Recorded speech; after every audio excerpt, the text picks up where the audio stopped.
All right, we're going to have our next speakers here from Texas Education Agency, and this is Chanda Williams, is a financial analyst with TEA. She works with the Financial Accountability section with the Office of School Finance. This includes working with the Financial Accountability System Resource Guide, the School and Charter Financial Integrity Rating System of Texas, and the Student Attendance Accounting Handbook, which is what we all need to know, and we're going to hear about that today. And prior to her work at TEA, she worked as a financial manager of a local charter school. She is also certified school business specialist with TASBO. And with her is Robin Aldrich.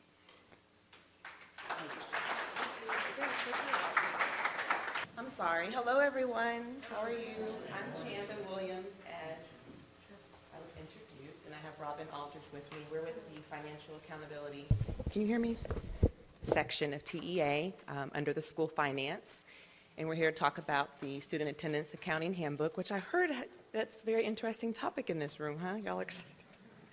Hopefully I can answer as many questions or cover as much as possible. Not to put anybody on the spot, is there anybody here that is new to CTE that's been here less than a year or 2 years?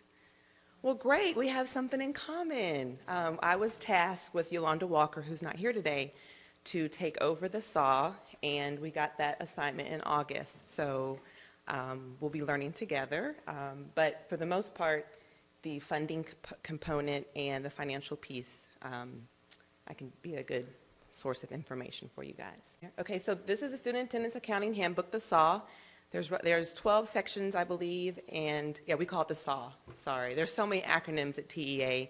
So if someone talks to you like, "Hey, how's the SAAH going?" You'll know the SAAH. So there's 12 sections with an appendix, so 13 in the SAAH, and the first section, or section 2, is audit requirements. So obviously, I'm not sure most of y'all know that with your student attendance accounting, that's how most of your funding is derived from your student attendance. So you want to make sure it's accurate, and there are audits that are done on school districts and charter schools. Some of the audit requirements in section 2 are laid out. The attendance documentation you have to keep for 5 years. A question we always get is, what is 5 years? So the best way to remember it, the close of one school year, 5 years back. So 2014-15 just closed, you go back to 2010-2011. I believe that's right. Is that 5? 14, 15, 13, 14, 12, 13, 11, 12, 10, 11. Yes, it's kind of hard to go backwards. So you would keep all those documentation for the 5 years in case there's an attendance audit. The reports that you have to show if there is an audit is your student detail, your campus summary, your district summary, and the reconciliation, the teacher roster, and attendance records. Please have those available for the 5 years of the audit that they would be monitoring and looking at. You don't want any of your funding to be asked to be returned back to TEA, because they can do up to 100% of your funding if your attendance audit is not correct. In section 3 of the SAAH, you have your general attendance. I'm not sure if many people are familiar with House Bill 2610. Has anybody heard about that just passed? So what House Bill 2610 did basically was strike language from the rule stating that a school district had to go 180 days. Now it's 75,600 minutes, which is really 180 days. Somebody was bored in Capitol. I will use 75.6 from here on out, because 75,600, when you start talking fast, it somehow becomes 76,500, and that's completely wrong. So 75,600 minutes is what we are currently at. You still have the 2 to 4 hour rule. That's for funding. You have to go 2 hours or 120 minutes for half-day funding, and the full 4 hours of instruction for the full-day funding. A school day is defined as 420 minutes, which is 7 hours. So that includes recesses, lunch, morning meetings, whatever in between, but you have to have the full 7 hours for a school day. Everybody okay on that? 420 minutes. In this section also, there's the enrollment and withdrawal procedures that you have. I know in the section 5 of CTE, there's a little bit different enrollment and withdrawal procedures, but this is for general attendance. If you want to cure insomnia, you can definitely go to this section and read it. There's the attendance taking rules. You have got to, once your calendar is adopted and you go to your board, I'm not sure if you guys would be tasked with that, but maybe somebody else in your district or charter school, and you have to set what your official attendance time is. So if you're, and it has to be between the second and the fifth instructional hour. So if your official attendance taking time is 9:30 and little Johnny's not in his seat, he's absent. Now, there are criteria to receive FSP funding from to be present, a doctor's note, a local level decision would decide what doctor's note would suffice, doctors, dentists, that kind of things. If they were going on a campus tour or visit, if they were in their junior, senior year of school, there's like 5 or 6 different criteria that they could be counted present even though they were absent. So you can go to that section and read it. As I said before, your calendar has to now be the 75,600 minutes, and that includes the recess and intermissions. I think the purpose of this bill originally was to try to get away from waivers. They want you to build in 840 minutes, which is basically 2 days. Yeah, 2 days worth of bad weather makeup days or any type of calamity that may happen. Some school districts are adding minutes to the day so they can try to get out earlier to try to cost savings for electricity, transportation, that kind of things. I mean, who wants to stay open till June if you can definitely close in May with kids? But there still is the 187 contract day for teachers, so you guys will still be there if you haven't met your 187 days. So we're working on that. So some of the general attendance notes, ages 21 through 25 may be admitted. That was something that was updated in the SAAH recently. Students with a GED that want to get a high school diploma and want to have that actual piece of paper are eligible to enroll. Ineligible for attendance purposes, study hall, that's not something that you can count for attendance, and the kids signing in themselves. You have got to have the teacher of record taking attendance in order to get the requirements met for that. All right, so now we're moving into the actual Section 5 of the CTE. Has everybody had a chance to look at the SAAH? No? Well, the 14-15 is still valid because the 15-16 hasn't been. It's not out yet. That's our area because we're still waiting for language on these minutes and waivers. So it'll be a while. But the change document is out. Have you guys seen that? And I think there's a couple sections, a couple of languages that may have changed in Section 5 of the CTE. So in order for the funding criteria, this is referenced in TAC Chapter 231. You have to have a qualified certified teacher. The exceptions to that are obviously charter schools. If they're receiving federal funds for the No Child Left Behind, they have to be highly qualified in that area. Do we have any charter schools in here? Not to put you on the spot. Okay, great. I like charter schools. No offense. Exception 2, the dual credit post-secondary faculty.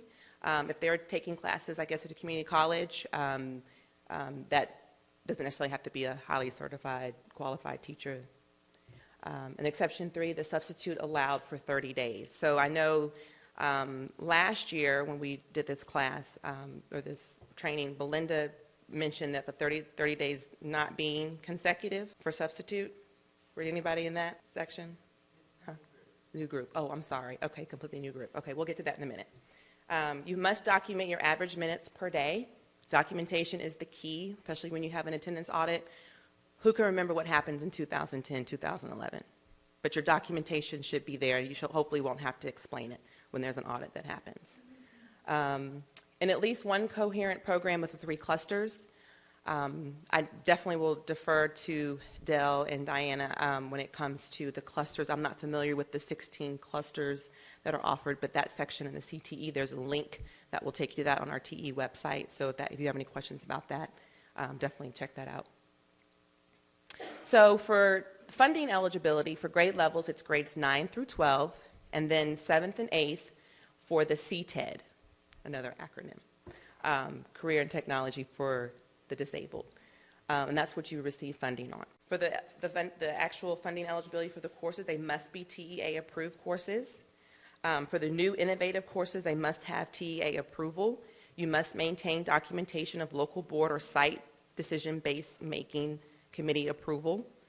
In the language in, I believe it's in the TAC, Texas Administrative Code, you have to expend 42% of your indirect costs for your CTE.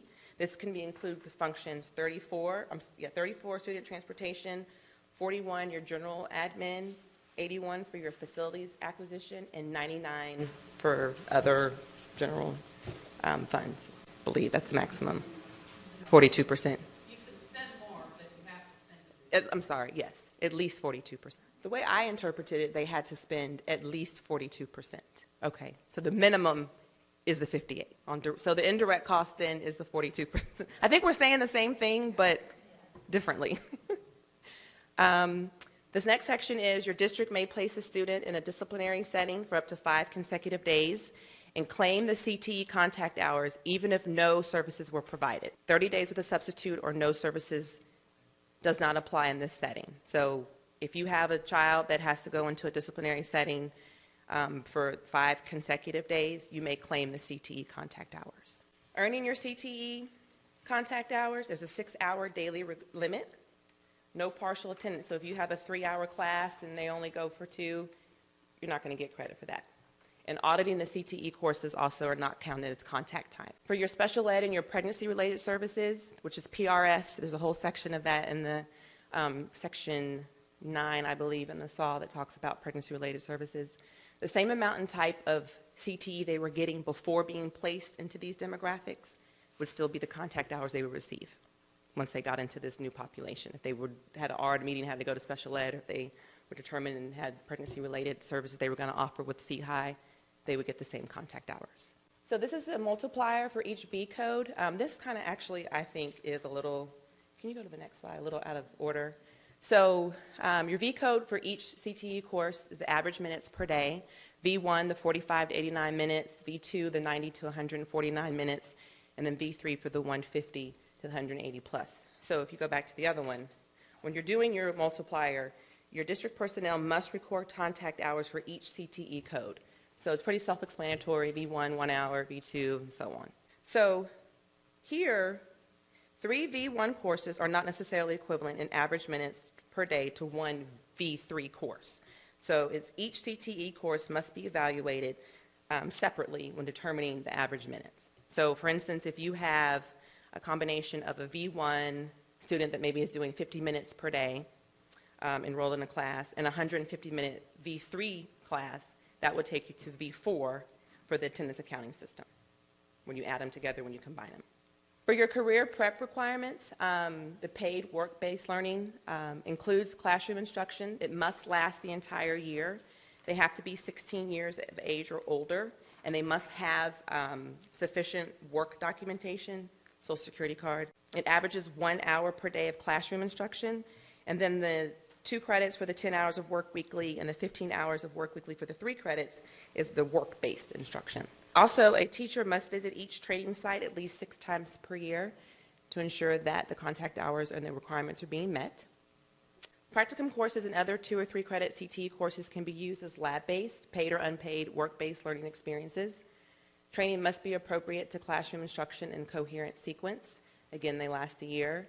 The paid practicum requirements of the work-based learning training and classroom instruction, age 16 or older, valid work documentation, Social Security card.